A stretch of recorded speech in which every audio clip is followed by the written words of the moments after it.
todos, podemos empezar esta masterclass de materiales compuestos en innovación y sostenibilidad. El día de hoy nos van a estar acompañando el doctor Antonio Mirabete y la doctora Ana María Henao para contarles un poquito sobre ellos. El doctor Antonio Mirabete es ingeniero mecánico y doctor de la Universidad de Zaragoza. Es destacado docente e investigador con más de 40 años de experiencia en el sector de materiales compuestos y de fibra de vidrio y de carbono. Y la doctora Ana María Nao es ingeniera mecánica y doctora de la misma universidad, es investigadora y docente con más de 15 años de experiencia en el sector. Entonces, pues sin más, Antonio y Ana María, muchas gracias a ustedes por acompañarnos el día de hoy y por darnos esta masterclass. Ya, yo les doy la palabra. Antes de darles la palabra, voy a recordar que por favor todos mantengamos nuestros micrófonos en silencio, en pro del tiempo también y de la agenda. La dinámica va a ser que las preguntas, por favor, nos las envíen al chat para que al finalizar la clase las podamos revisar con Antonio y con Ana María. En caso de que nos queden algunas preguntas pendientes, las estaremos resolviendo para enviárselas por correo. Ya, ahora sí, entonces les doy la palabra. Bueno, muchas gracias, María José. Muchas gracias a todos por la convocatoria. Nos alegra tanto a Antonio como a mí muchísimo tenerlos aquí. Y bueno, esperemos que sea un espacio de mucho aprendizaje y de conversaciones también interesantes con respecto a este tema tan maravilloso como son los materiales compuestos y en este día con respecto a la sostenibilidad y a la innovación. Bueno, para mí es un placer estar aquí, es un placer estar con Antonio, mi gran amigo y tutor. Y bueno, empecemos, que ya el tiempo apremia y siempre hay mucho que ver. Entonces, primero que todo, quería contarles que los materiales compuestos, como todas las industrias, ha habido en los últimos años una revolución. Y estamos viendo y estamos utilizando y percibiendo los materiales de una forma completamente distinta. Aquí les vamos a mostrar un poquito de las tendencias que se han visto y que se van a ver en los próximos años. Primero que todo, están el desarrollo de resinas en el cual se mejora muchísimo la resistencia interfacial y adicionalmente el desempeño al medio ambiente. También tenemos estructuras cada vez más ligeras gracias al uso de refuerzos de alto desempeño y nuevas tecnologías de aplicación.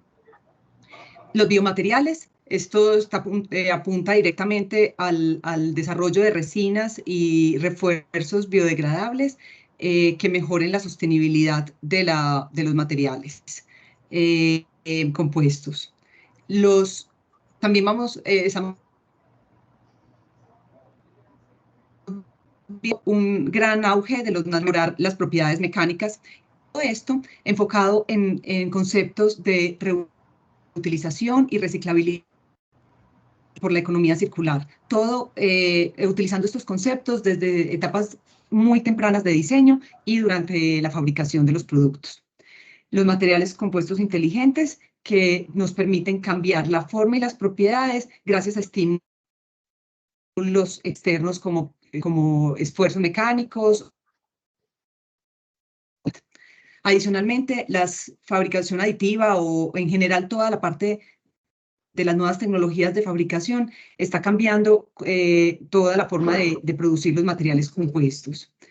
Y finalmente, el diseño y la fabricación inteligente, que es cuando incorporo métodos alternativos y métodos complementarios como elementos finitos, como algoritmos de aprendizajes, así como también realidad virtual y aumentada. Eso está generando una dinámica y nos está cambiando la forma en la cual diseñamos y percibimos estos materiales.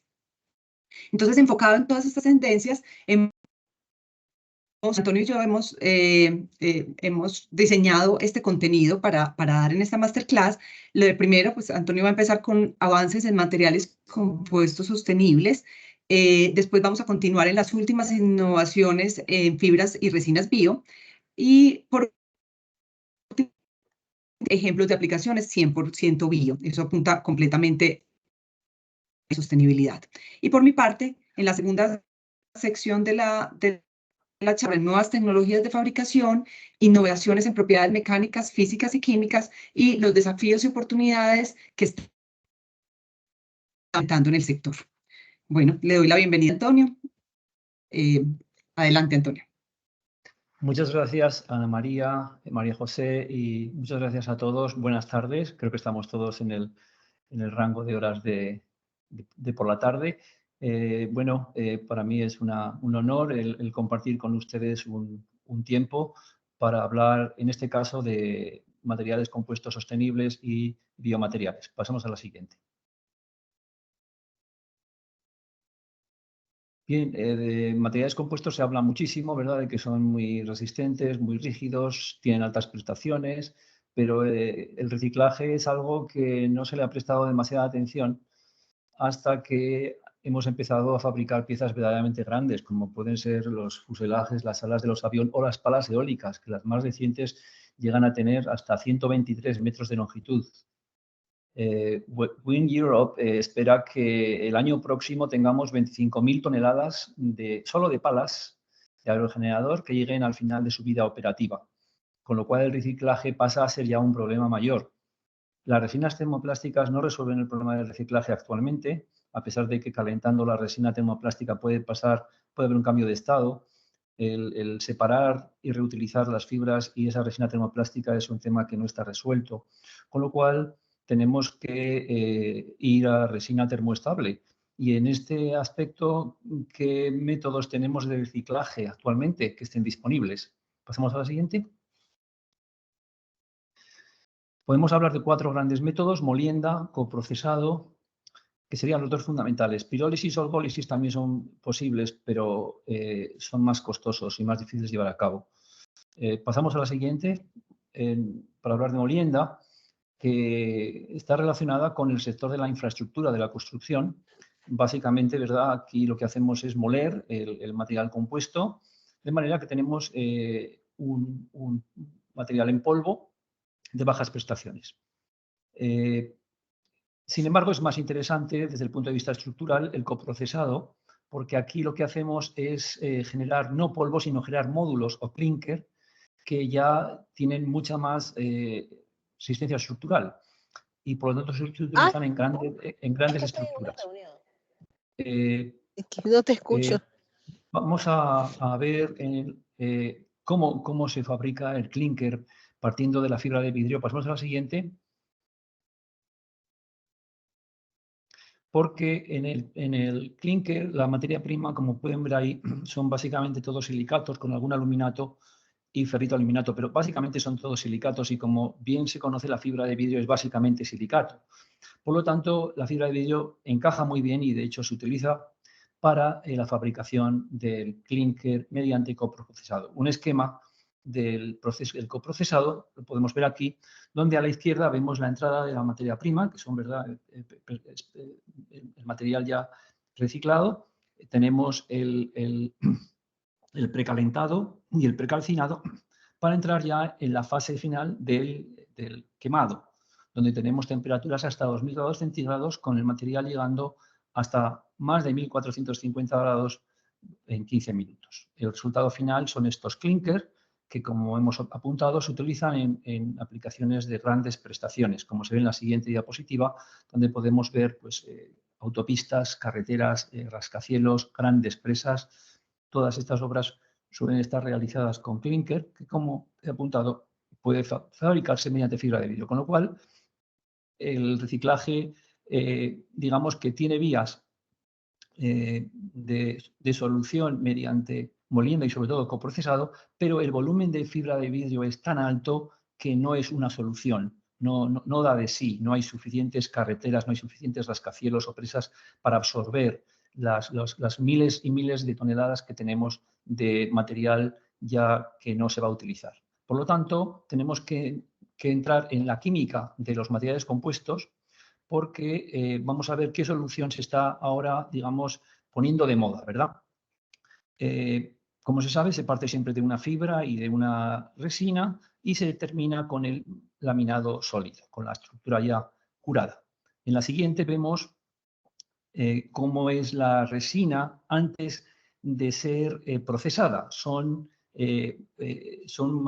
líquidos, ¿verdad?, que están obviamente a nivel molecular representados por cadenas lineales. Esa cadena lineal genera una baja viscosidad y por lo tanto estamos en un estado líquido.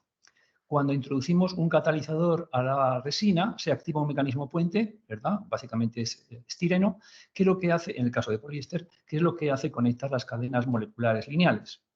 Y a continuación vemos, en la siguiente, cuando está el material curado, vemos que ese estireno, esos puentes, lo que hacen es enlazar las cadenas lineales para formar una estructura que es enormemente resistente. Son enlaces covalentes muy resistentes. En principio, se preveía desde que se comenzaron a utilizar estos materiales hasta hace poco tiempo que estos enlaces eran irreversibles, eran tan fuertes que no se podían revertir.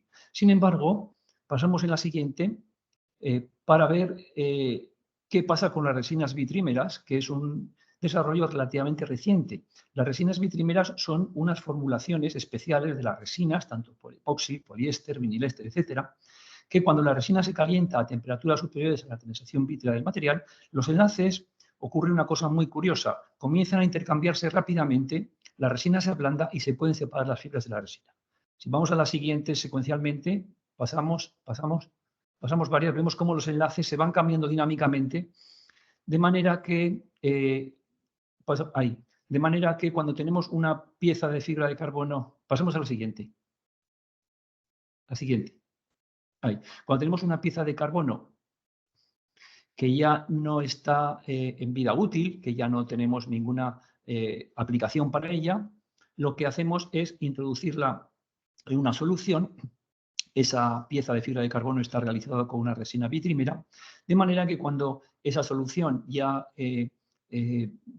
su temperatura aumenta por encima de la temperatura de transición vítrea, ¿qué ocurre? Que esos enlaces dinámicos que hemos visto a nivel molecular lo que hacen es separarse cada tejido de fibra de carbono con la resina de epoxi. Entonces, como se ve secuencialmente, cómo se van separando todas las láminas de fibra de carbono, todos los tejidos de la resina y al final, como se ve a la derecha, se puede separar íntegramente la fibra de carbono y la resina de epoxi, con lo cual pueden utilizarse al 100%, dando un vuelco de 180 grados al problema del reciclaje y viendo que nuestros materiales compuestos, una vez que ha terminado la vida útil, pueden reutilizarse tanto las resinas como los refuerzos. Esto es un sistema que está funcionando ya, comprobado a nivel de laboratorio, y se está ahora escalando a nivel industrial para la resina de epoxi. Para la resina de poliéster también se está trabajando en este sentido de las resinas de poliéster bitrímeras. Pasamos a la siguiente. Pasamos a ver fibras y resinas bio. Comenzamos con fibras. Siguiente. Bueno, hay muchísimas fibras naturales, ¿verdad? Yo me centraría en 4 que son quizás las más populares. Vemos ahí cuál es su configuración a nivel de tronco y a nivel de célula. Vemos que todas las células tienen una configuración interesante con un determinado nivel de estructuralidad.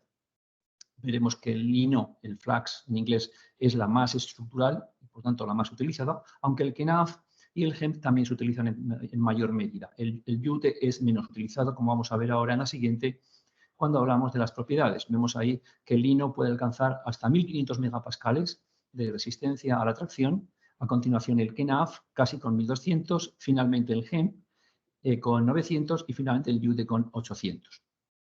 En cuanto a los países donde se desarrollan, pues bueno, básicamente Europa y Asia y América.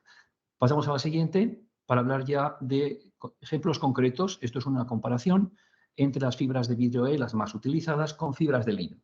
En nuestro caso, vemos cómo la resistencia y el módulo es superior en la fibra de vidrio, 2.400 frente a 1.350 y 72 frente a 60, pero si hacemos la comparación por unidad de peso, propiedades específicas, vemos que el lino es competitivo con la fibra de vidrio. Sin embargo, ¿qué ocurre? Que las industrias quieren conocer el material con experiencia y en ese sentido la fibra de vidrio tiene más experiencia, es más conocida que la fibra de lino, al margen de que a flexión y a cortadura se comporta mejor. El lino tiene la ventaja de que la huella de carbono obviamente es menor, es más sostenible y además tiene una propiedad muy interesante, que se amortiguan muy bien, tiene muy buena resistencia al impacto. Prueba de ello es que ahora hay una moda en los vehículos deportivos, incluso Fórmula 1, donde el lino está entrando en combinación con el carbono. Por ejemplo, vemos el BMW M4, Mercedes, Tesla, que incorporan híbridos de lina y carbono con epoxi. Y es aún más interesante el Honda SF23, cuyo chasis es ya también en carbono lino. Obviamente ahí la proporción en carbono es mayor porque estamos hablando de un chasis con una estructura que debe soportar grandes esfuerzos, sobre todo de choque. Pero es interesante cómo se aprovechan las propiedades de amortiguamiento y las propiedades de absorción de energía, en este caso asociándolo con la fibra de carbono. Siguiente. Por supuesto, la embarcación marina es una aplicación clásica ya de las fibras de lino, solas o bien acompañadas con vidrio. Se utilizan en una buena cantidad. Siguiente. El KNAF sería la segunda fibra. Se utiliza desde hace muchísimos años en cables y ahora pues, también se utiliza como materiales compuestos. Tiene una posición ventajosa en comparación con otros cultivos, ya que tiene un ciclo corto de plantación, flexibilidad para las condiciones ambientales y requiere una cantidad relativamente reducida de pesticidas y herbicidas. Sus propiedades, si las comparamos con el lino, son ligeramente inferiores, lo cual hace que normalmente en la clasificación de fibras naturales pongamos en KNAF en segundo lugar por detrás del lino. Siguiente. Ejemplos, pues ejes se pueden hacer, discos partidos, muchas aplicaciones en KNAF, aunque como he apuntado, en menor medida comparado con el lino. Siguiente. Siguiente. Una aplicación interesante es combinar también fibras naturales. En interiores de vehículos, sobre todo en Alemania, ya hay una tradición. Esto, por ejemplo, es un interior de puerta donde tenemos fibras de polipropileno con KNAF y con lino. Y es habitual también hacer combinaciones aprovechando las propiedades de las diferentes fibras naturales y es ya una tradición el hacer pieza de interior de vehículo aprovechando las propiedades sostenibles y también de acabados y en general, el amortiguamiento que tiene, además de la absorción de energía de choque. Siguiente. El yute es la menos estructural de las cuatro, aunque con todo se utilizan piezas, ¿verdad?, pues de estructura secundaria. Digamos que sus propiedades yo las pondría como en cuarto lugar. Siguiente. Y el GEM tendríamos en tercer lugar, por detrás del KNAF. Se utiliza también en interiores de vehículos, como es el Giulia Pure TCR. También en cuadros de bicicletas, en fin, también es una pieza, es una fibra de cierta estructuralidad junto con el lino y el KNAF. Siguiente. Que le guarde las lonas. Hablando de bioresinas, pues hablando en bioresinas, pues tenemos que decir que nosotros cuando utilizamos nuestros materiales compuestos pues, estamos en una mala posición, ¿verdad? Porque estamos en la zona roja, ¿verdad? ¿Qué significa la zona roja? Pues que estamos ahí pues, con los materiales que no proceden de la biomasa y que no son degradables. En consecuencia, pues estamos en la zona roja, haciéndolo bastante mal. Por lo tanto, ahora hay mucho movimiento. Yendo en dirección horizontal hacia la derecha, lo tenemos difícil, porque los materiales biodegradables no son estructurales. Hemos hecho algo de recuperación de órganos humanos, ¿verdad? Reconstrucción con ácido poliláctico, PLA, pero no es estructural. Sin embargo, sí que hay mucho interés, muchísimo, en la dirección vertical, en ir a materiales relacionados con la biomasa. Y en ese sentido, se está trabajando mucho en la incorporación de bioresinas, donde ya la materia prima no procede del petróleo, sino que procede de la biomasa. Siguiente. Esto sería el esquema, ¿verdad? Partiendo ya de una biomasa. Tenemos la celulosa que generaría resinas termoplásticas y la hemicelulosa y la lignina que generaría ya pues, resinas ya termoestables. Siguiente.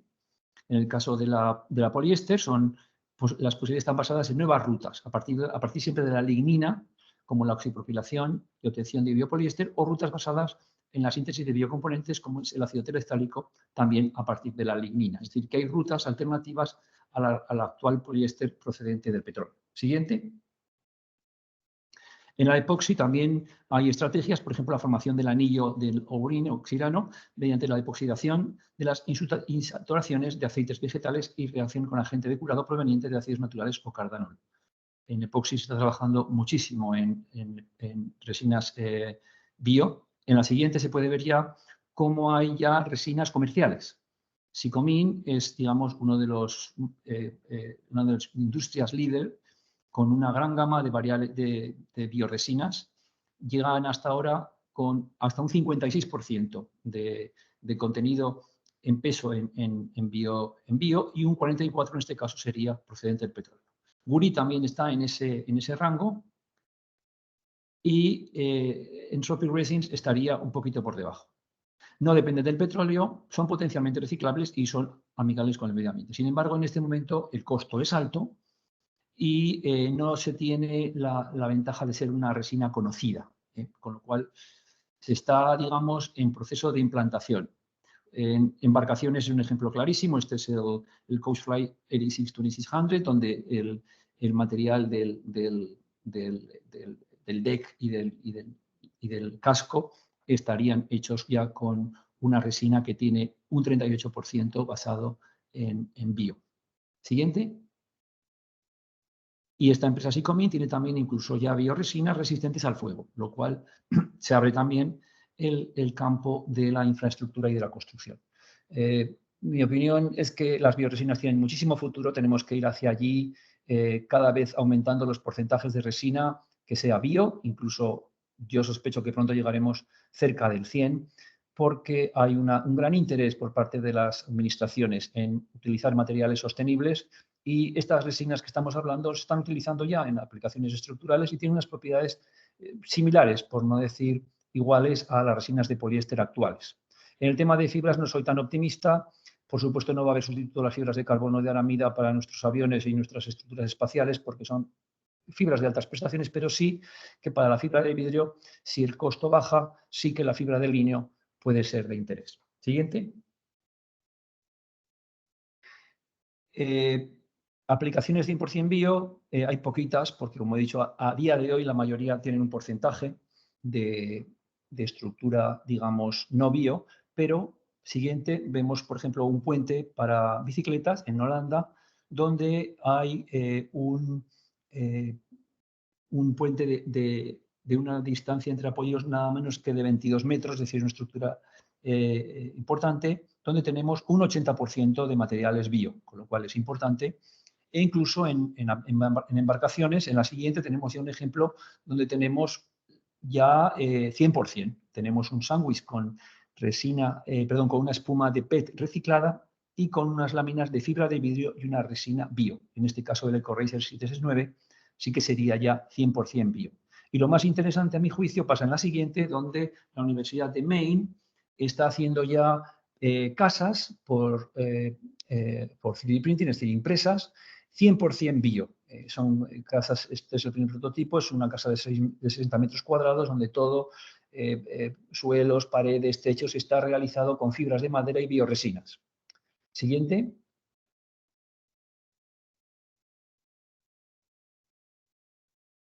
Siguiente. Su energía se basa en paneles solares y la insulation, como se dice en castellano, el aislamiento. El aislamiento está hecho también con materiales bio, con fibras de madera y con bioresinas. Por otra parte, esto es solo un comienzo y se parte de la base de que va a seguir trabajando en mejorar los sistemas de diseño, hacer casas más grandes, porque se ve mucho futuro, sobre todo en viviendas de bajo costo, en el sentido de utilizar materiales bio al 100%, de manera que hace a este sector de la vivienda el más importante, a mi juicio, en el área de estructuras ya resistentes con un 100% bio. Y esto es lo que habíamos preparado para hoy en los 3 primeros temas, así que le paso el testigo a Ana María para que comience ya con sus temas. Muchas gracias por su atención. Gracias, Antonio. Bueno, retomo yo la segunda parte de la presentación. Vamos a empezar hablando sobre las nuevas tecnologías de fabricación. Ahí, como les venía diciendo, con las nuevas tecnologías se está abriendo nuevas fronteras de posibilidades. Desde la fabricación aditiva o impresión 3D, que nos permite crear estructuras complejas con precisiones milimétricas, hasta procesos automatizados que nos incrementan la productividad y también nos garantizan la calidad de los productos. Entonces, todo eso estamos evidenciando una real revolución. Además, todo eso englobado en realidad virtual y aumentada están transformando la forma en que diseñamos y visualizamos nuestros productos, ofreciendo experiencias inmersivas desde etapas muy tempranas.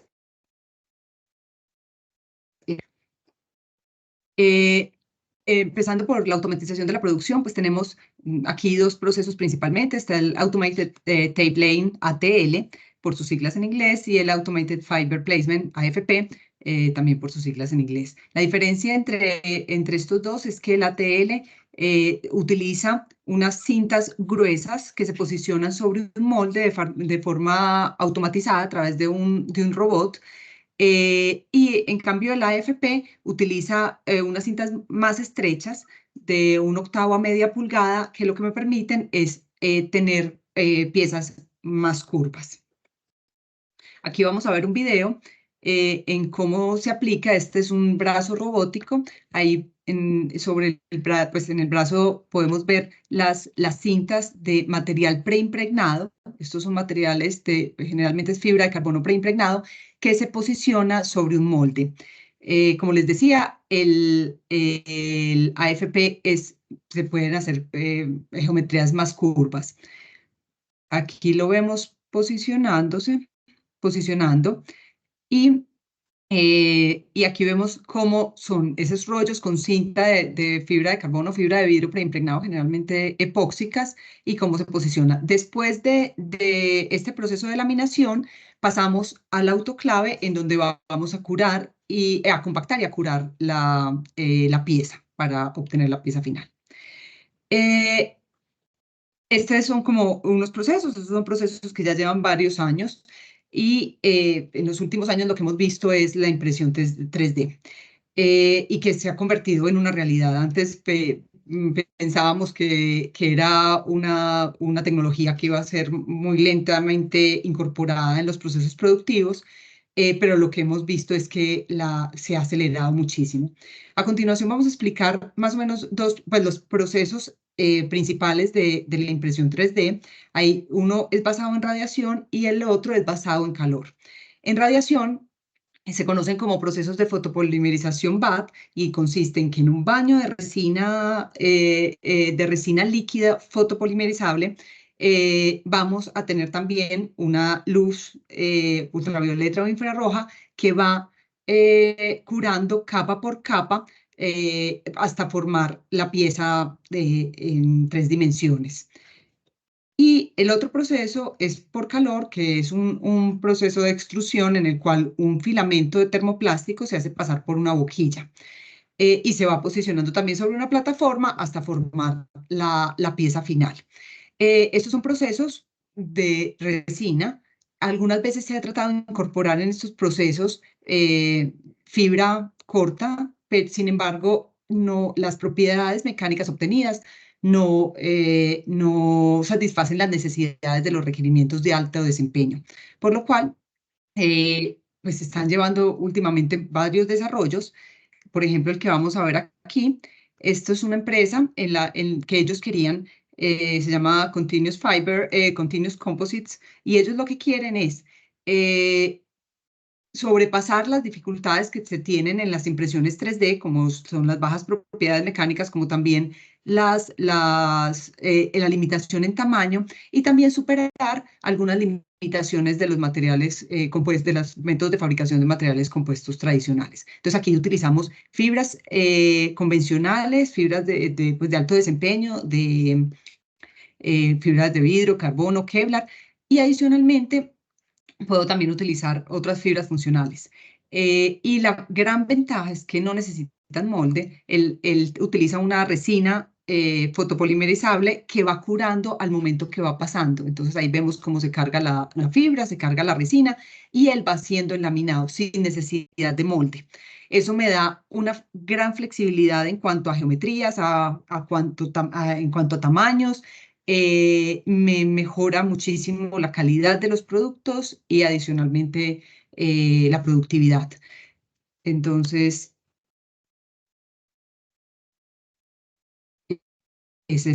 hay algunas otras, pero estas son de las más avanzadas. Ahí vemos cómo se incorporan fibras funcionales. Esto es una fibra de cobre para la conductividad eléctrica. Y miren que no se necesita molde. Él va curando la pieza, pues como el hilo, a medida que se va posicionando. Tiene aplicaciones en medicina, en deportes, infraestructuras, drones, pues las aplicaciones son infinitas. ¿Qué ventajas tiene? Y ya las mencioné un poco. Está la libertad del diseño. Yo tengo una gran variedad, pues las geometrías, puedo fabricar geometrías completamente complejas, de tamaños bastante grandes, porque simplemente ese robot lo puedo ir desplazando en una línea. Entonces tengo o poner diferentes cabezales para completar grandes geometrías. La rapidez de prototipado también es otro factor importante. Como no necesito fabricar un molde, el proceso del diseño a la fabricación de las piezas es cada vez más corto. La eficiencia en costos también es muy importante porque no necesito moldes, no necesito autoclaves. En el sector pues, aeroespacial hay una eficiencia grande en materias primas y una altísima productividad. Está el tema de producción bajo demanda, que es una gran característica de estos materiales en general, y es que yo no tengo que hacer como en los termoplásticos para que pueda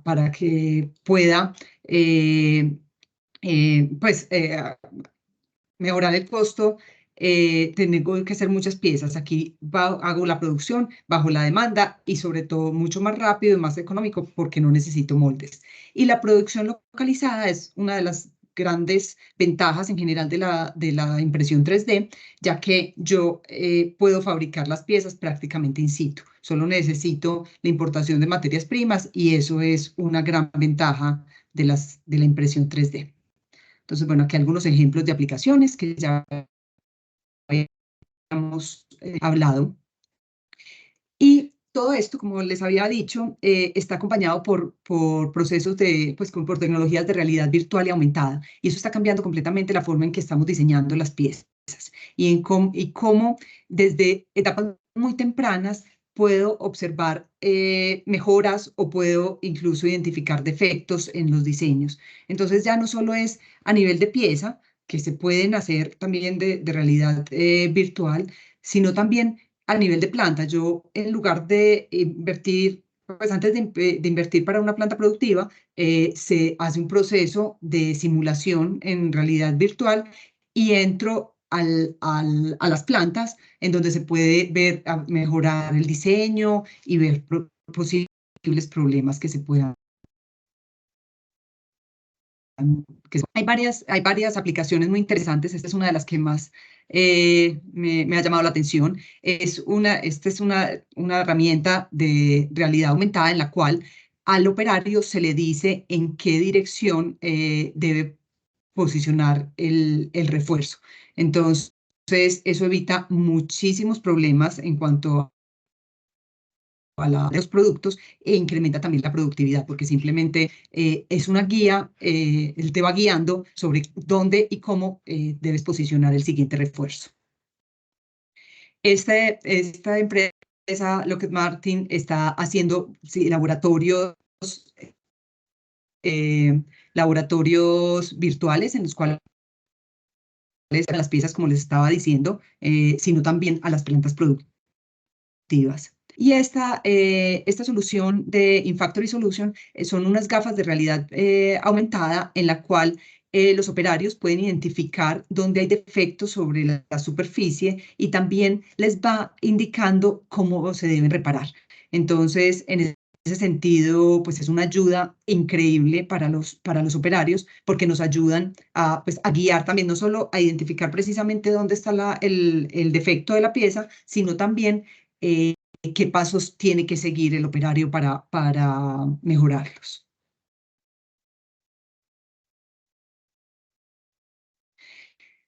También en esta sección exploraremos las nuevas propiedades que están emergiendo en los materiales compuestos. Desde la tecnología que está permitiendo, la nanotecnología, perdón, que está permitiendo la creación de materiales más resistentes y ligeros, como también los materiales inteligentes que están cambiando la forma en la cual interactuamos con el entorno, cómo nuestras piezas y materiales están interactuando con nuestro entorno. Entonces, vamos a empezar con los materiales. Los nanomateriales son componentes estructurados de menos de 100 nanómetros. Para que tengan una idea del tamaño, es 100.000 veces más pequeño que el diámetro de un cabello humano. ¿Qué ventaja tienen o qué característica tienen estos materiales? Que son tienen una superficie mucho mayor que por unidad de área que los materiales microscópicos, exhibiendo propiedades únicas y mejoradas, tales como una mayor resistencia, mayor conductividad eléctrica y también una mayor reactividad química. Entonces, estos materiales generalmente están formados por metales, por óxidos metálicos y por sustancias basadas en el carbono. Entonces, por ejemplo, se complementan generando una relación sinérgica. Por ejemplo, si utilizo nanopartículas de plata con grafeno, con nanopartículas de grafeno, por ejemplo, esas nanopartículas de plata tienen la característica de que se pueden introducir en las grietas de las fibras y eso reduce muchísimo los concentradores de esfuerzos. Y adicionalmente, combinado con grafeno, lo que hago es que mejoro la interacción entre la resina y la fibra, que es uno de los puntos más débiles del material compuesto. En ensayos de laboratorio se ha encontrado que se ha mejorado la resistencia al cortante hasta en un 86% y la resistencia a tracción hasta en un 36%. Entonces, es muy prometedor, mejorando de forma sustancial las propiedades mecánicas. ¿Qué ventajas tiene? Pues, como les venía diciendo, tiene una mejora de las propiedades mecánicas, mayor resistencia y módulo a la tracción, resistencia y módulo a la flexión, al impacto. Adicionalmente, tiene una característica muy importante para estos tipos de materiales y es la mejor resistencia a la fatiga y la mejora en el desempeño último del material. Eso me evita en aplicaciones, por ejemplo, en el sector aeronáutico, en la mayoría de aplicaciones, en donde un fallo catastrófico del material abrupto, el material genera crisis y tragedias impresionantes. Estos nanomateriales entran a poder solucionar esa resistencia a la fatiga y esa mejora en el desempeño último de los materiales. También está la mejora en la estabilidad térmica y resistencia al fuego. Tenemos materiales que sirven como barreras, generalmente óxidos, perdón, que me quedé sin, generalmente óxidos metálicos que funcionan como barrera, y esa barrera reduce la emisión de material volátil y así como también reduce la velocidad de propagación de la llama. También facilitan la manufactura, ya que pueden ser introducidos como catalizadores o aceleradores en los procesos de curado, y esto primero incrementa la velocidad de curado y segundo mejora su eficiencia. Y por último, mejora la conductividad eléctrica, facilitando la formación de una red de conductividad continua. Eso es especialmente importante en el sector aeroespacial, ya que digamos que no se había podido reemplazar muchas veces las aplicaciones metálicas porque ellas brindaban la conductividad. Pero cuando utilizo materiales compuestos con nanocompuestos, esta conductividad se mejora y puedo disipar cargas eléctricas ambientales. Bueno, entonces, entre las aplicaciones que podemos ver, pues ya he mencionado algunas, pero está la aeroespacial. Obviamente estos materiales generan mayor resistencia, menor peso, y eso es siempre deseable en los sectores aeroespacial, aeronáutico, automotriz, eólico. Todos requieren cada vez materiales más resistentes y más livianos. Y con este tipo de materiales también puedo mejorar la conductividad eléctrica y térmica de los materiales, lo que es un plus para su aplicación. Ahora vamos a ver un poco sobre los materiales compuestos inteligentes.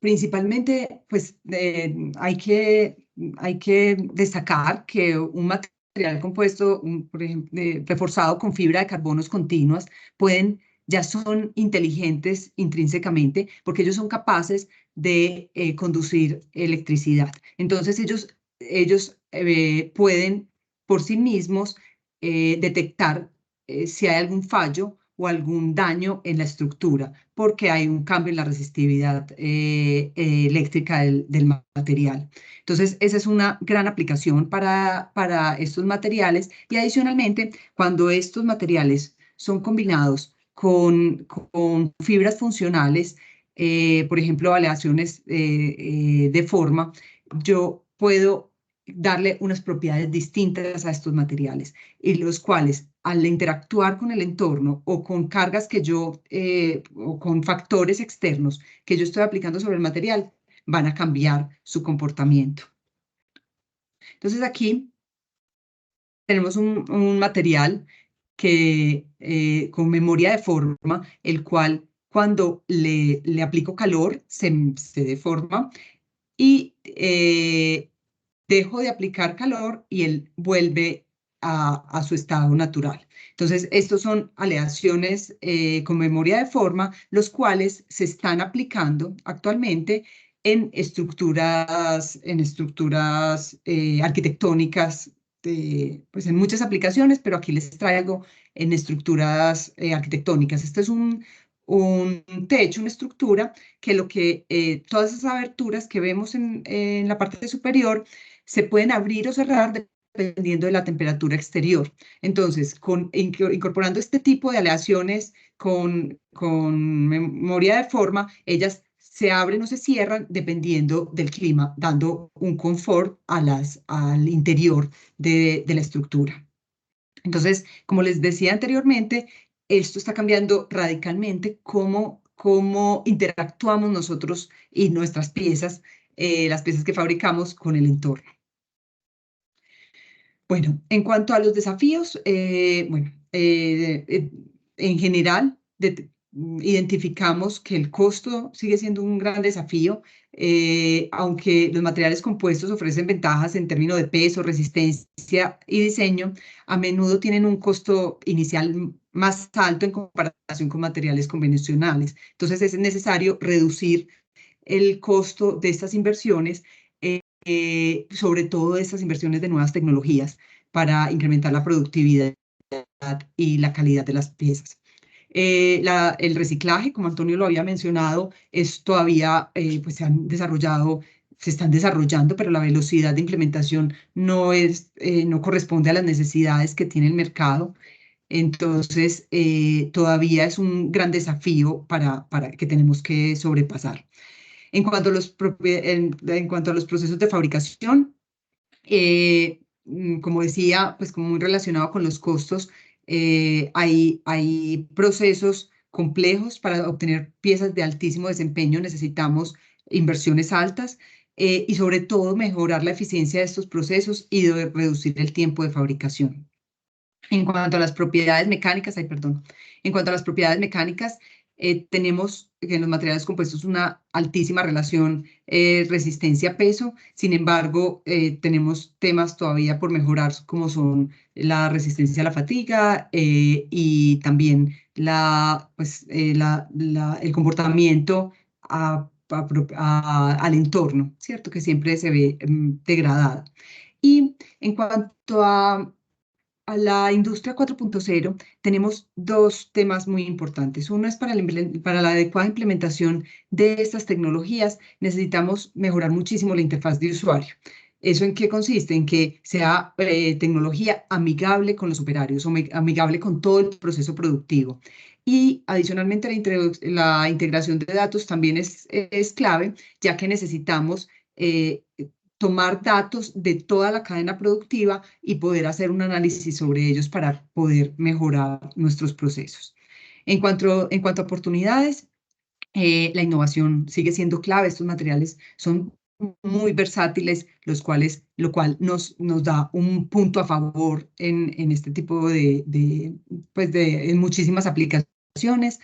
Los nuevos materiales, vemos que todo lo que estamos hablando de materiales bio, nanomateriales, materiales inteligentes, está generando una revolución.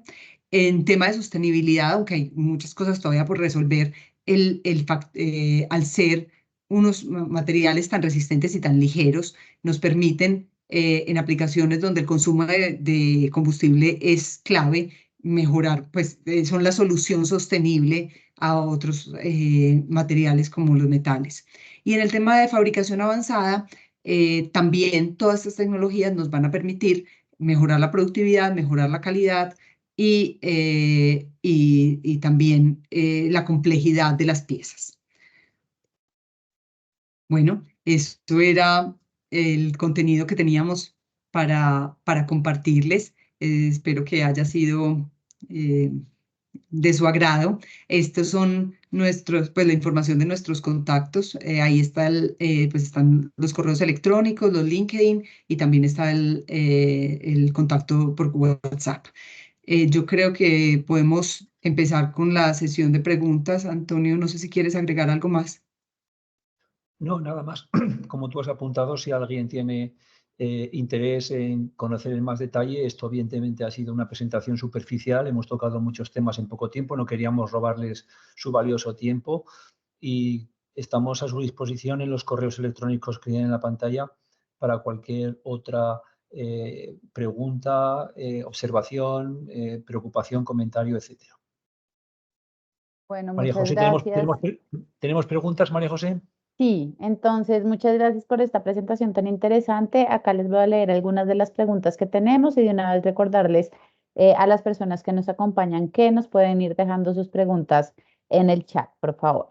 Entonces, para empezar, nos preguntan, bueno, buenas tardes, ¿qué efectos podría tener el clinker de los restos de cobaltoa y peróxidos que no alcanzan a desaparecer con la molienda? He realizado moliendas para fabricar masillas y sin preacelerarla, dichas vasillas se endurece solo a los 8 días. Se endurece solo a los 8 días, perdón, es que esto un poco chiquita la letra.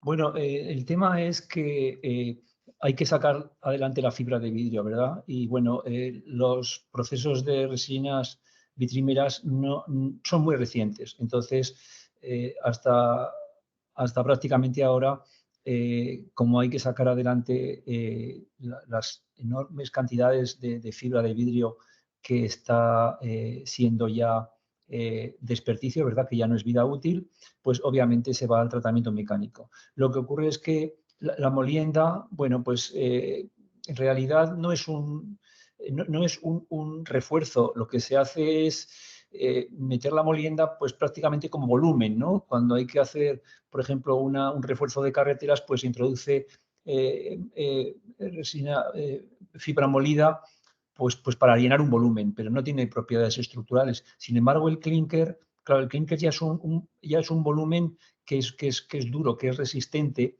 y que en combinación con el concreto, pues ya tiene posibilidades de introducir en estructuras de altas prestaciones, ¿no? Pero, insisto, en ninguno de los casos se resuelve el tema del reciclaje. Es decir, tanto en molienda como en coprocesado, pues hay digamos, dos vías porque serían las menos malas, pero no son buenas. De ahí el enorme interés que se tiene en trabajar con las resinas vitrímeras, porque ahí sí que, insisto, están ya resuelto el tema a nivel de laboratorio y sí que ahí conseguiríamos obtener las fibras ya continuas, los tejidos continuos. y las resinas para ser utilizadas de nuevo. Yo, sinceramente, no creo que sea de interés el investigar más en molienda y en coprocesado, porque han dado ya todo de sí. Creo que lo interesante ahora es centrarse en las resinas vitrimeras. Es mi opinión sobre el reciclaje actual. Ok, gracias, Antonio. Nos preguntan acá también, buenas tardes, ingeniero Antonio, los materiales que son 100% bio, que nos ha mencionado, ¿en dónde se están comercializando? ¿En qué países? Es una buena pregunta. 100% bio, yo creo que ahora hay dos grandes núcleos. El centro de Europa es está muy preocupado. Países Bajos, es decir, Holanda, Bélgica, Alemania, todo ese núcleo del centro de Europa han sido siempre países líderes en materiales sostenibles. Y entonces ahí sí que hay un gran interés en hacer materiales 100% bio. Prueba de ello es el puente que hemos mostrado, que es prácticamente 100% bio. Y Estados Unidos también, sobre todo la costa este, es donde se está trabajando también. Yo diría que se pueden obtener productos 100% bio en prácticamente todos los países. Lo que sugiero, si alguien está interesado, es que haga una búsqueda muy sencilla por Internet donde aparezcan las empresas más importantes. Ya adelanto que Sycomin y Gurit son las empresas líderes, ambas son europeas. También está Entropy Resins en Estados Unidos, y cualquiera de estas tres empresas tiene delegaciones, y ahí ustedes pueden buscar documentación, obtener muestras, obtener cantidades de resina y hacer ya sus pruebas, porque son en este momento las resinas más bio, las resinas más bio.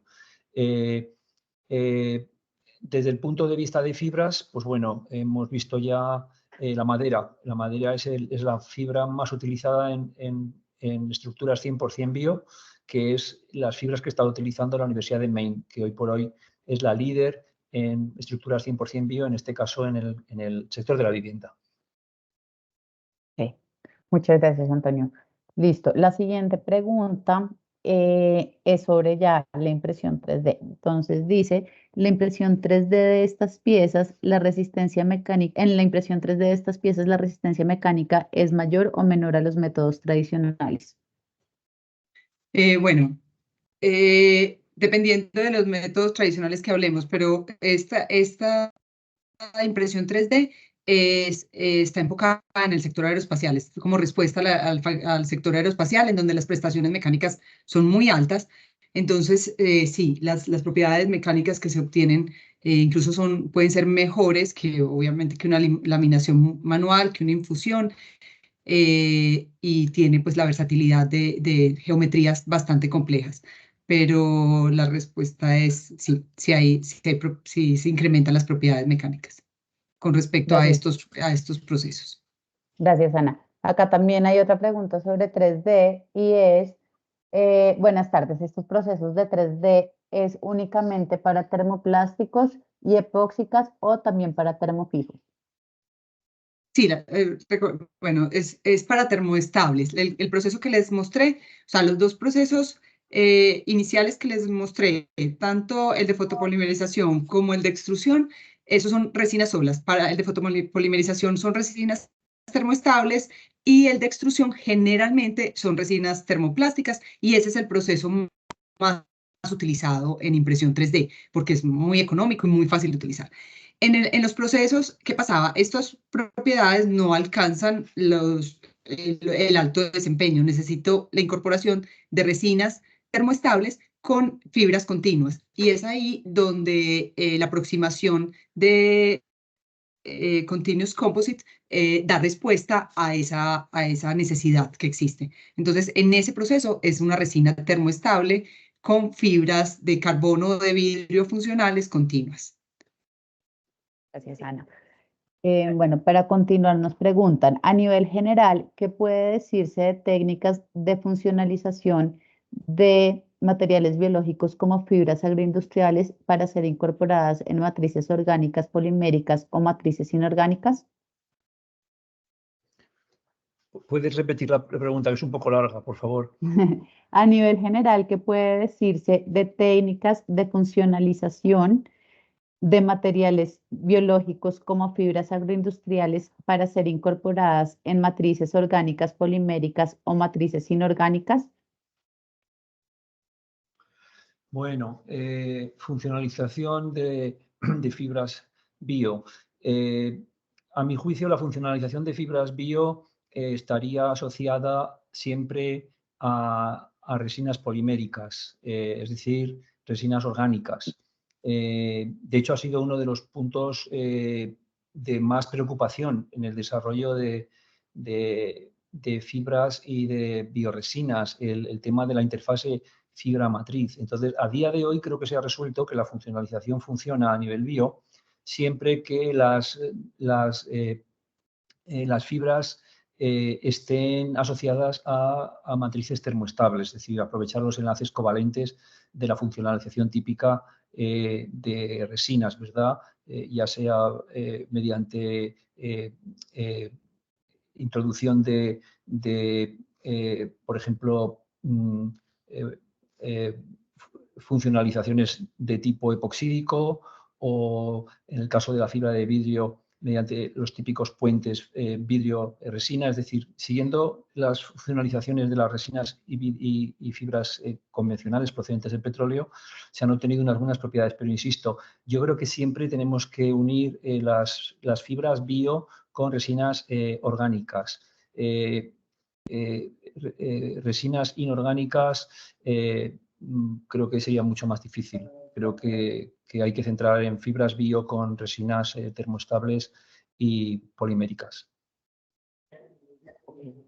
Listo, perfecto. Bueno, acá nos preguntan también, ¿qué puede informar sobre el basalto que muchas piezas fabricadas para la aeronáutica la utilizan considerablemente, que las propiedades físico-mecánicas sean bastante altas, como van las propiedades físico-químicas?